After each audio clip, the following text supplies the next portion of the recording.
Watch a Falcon 9 booster return from space. It descends through the atmosphere, fires its engines, and settles onto a landing pad like it's the most natural thing in the world. Children today will grow up thinking this is normal. But 20 years ago, the entire aerospace establishment would have told you it was fantasy. When Elon Musk sold PayPal in 2002, he walked away with roughly $180 million. Instead of retiring to a private island, he developed an unusual obsession, photographing plants growing in Martian soil. The concept, called Mars Oasis, wasn't about colonization yet. It was a publicity stunt, designed to remind Americans why space exploration mattered. Building a greenhouse was simple. Getting it to Mars, that was the $20 million problem. So Musk did something bizarre. He flew to Russia to buy decommissioned intercontinental ballistic missiles. The meetings didn't go well. Russian engineers saw a naive internet entrepreneur and quoted prices that bordered on insulting. During the flight home, Musk opened a spreadsheet. He began calculating the raw cost of rocket components such as aluminum, titanium, carbon fiber, and copper. The materials represented roughly 2% of the final price. Everything else was markup, bureaucracy, and institutional inefficiency. That's when the idea crystallized. What if someone just built rockets differently?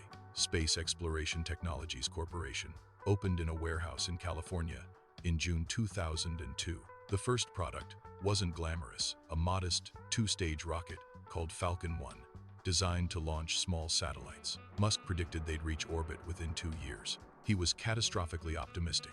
March 2006 brought the first attempt. The rocket lifted off from Kwajalein Atoll, then immediately developed a fuel leak. It crashed into the nearby reef seconds later. A year later, Flight 2 performed better, but still failed when the engine cut out prematurely. Flight 3, in August 2008, was devastating. Everything looked flawless until stage separation, when residual thrust from the first stage caused it to collide with the second, and yet another failure. By late 2008, the situation had become desperate. The financial crisis was accelerating. Tesla was burning cash at an alarming rate. Musk had depleted nearly his entire fortune keeping both companies alive. He had funds for exactly one more launch. The 28th of September 2008, Falcon 1 Flight 4 ignited and climbed toward orbit. This time, every system performed perfectly. SpaceX became the first private company to successfully launch a liquid-fueled rocket into orbit. They had proven the impossible was possible. They were also essentially bankrupt. Then, on December 23rd, NASA announced a $1.6 billion cargo contract with SpaceX to resupply the International Space Station. The company survived by the narrowest possible margin. With financial breathing room secured, SpaceX scaled up to the Falcon 9, a more powerful vehicle equipped with 9 Merlin engines. But the company's real ambition wasn't just launching payloads. They wanted the boosters back. Out in Texas, something strange was happening. A rocket prototype called Grasshopper was learning to hover, maneuver with grid fins, and land on deployable legs. Meanwhile, after every Falcon 9 launch, SpaceX attempted to recover the first stage. For 2 years, this produced a collection of spectacular explosions, ocean crashes, drone ship collisions, and tipovers on landing. Each failure generated crucial data. The 21st of December 2015, an Orbcomm satellite launch. The booster separated, flipped end over end, and then descended toward Cape Canaveral. Sonic booms echoed across the Florida coast. The booster touched down vertically on Landing Zone 1 while the SpaceX control room erupted in celebration. An Orbital-class rocket had just delivered a payload to space, returned, and landed intact for reuse. The fundamental economics of spaceflight had shifted permanently. Within a few years, landing rockets transitioned from impossible to routine. SpaceX began dominating the commercial launch market, undercutting competitors by tens of millions per flight because each rocket could fly multiple times. But the company needed its next moonshot. February 2018 delivered it. Falcon Heavy, essentially 3 Falcon 9 cores strapped together, became the most powerful operational rocket in the world. The inaugural test flight was pure spectacle.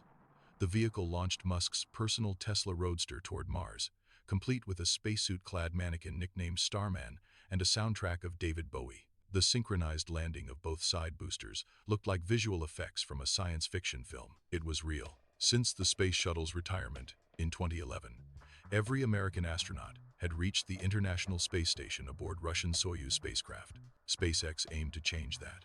In May 2020, during a global pandemic, astronauts Bob Behnken and Doug Hurley climbed aboard Crew Dragon Endeavour. The launch was flawless. The docking was perfect. America could send its own people to space again. SpaceX had quietly become two companies. One launches rockets for clients worldwide. The other, Starlink, is constructing a global internet network by deploying thousands of satellites. The telecommunications business generates the enormous cash flow required to fund the ultimate objective. That objective is being assembled in South Texas. Starship. It towers over the coastal landscape. It's a stainless steel behemoth larger than the Saturn V that carried Apollo to the moon. It's designed for complete reusability, capable of carrying 100 tons to orbit, refueling in space, and continuing to the moon or Mars. The development philosophy mirrors the early Falcon 1 days. Build quickly, test aggressively, fail, learn, iterate. Traditional aerospace companies find the approach reckless, but it's working. In 2 decades, SpaceX transformed from a punchline to a software entrepreneur trying to buy surplus missiles into the dominant force in spaceflight.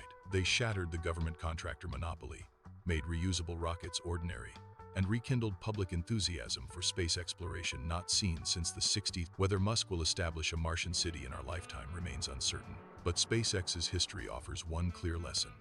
Underestimating what they can accomplish has consistently proven to be a mistake.